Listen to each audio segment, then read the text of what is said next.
எல்லோருக்கும் வணக்கம். நிறைய சுவாமி தரிசனம் நம்ம பண்ணியிருப்போம், நிறைய சுவாமி கோவில் போயிருப்போம், நிறைய பூர்வீகத்துல இருந்து இருக்க சுவாமி படங்கள்லாம் நம்ம வீட்டில் இருப்போம், நம்ம பார்ப்போம்.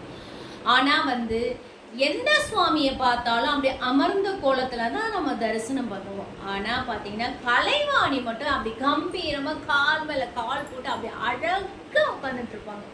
அவங்க என்ன சொல்றாங்க அப்படின்னா, நம்ம எந்த இடத்துல போனாலும் நம்ம நல்லா படிச்சு இருந்தோம்னா அந்த இடத்துல நம்ம கம்பீரமா கால் மேல கால் போட்டு உட்காரலான்றதான் அவங்க சொல்றாங்க.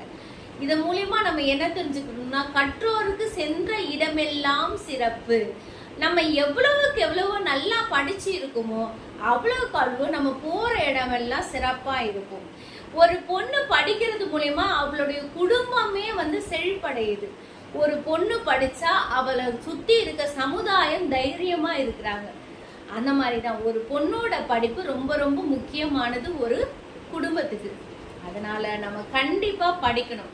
நம்ம பொண் படிச்சா எந்த இடத்துலயும் கம்பீரமா கால் மேல கால் போட்டு உட்காரலான்றத சொல்றதுதான் கலைவாணியோட புகைப்படம்.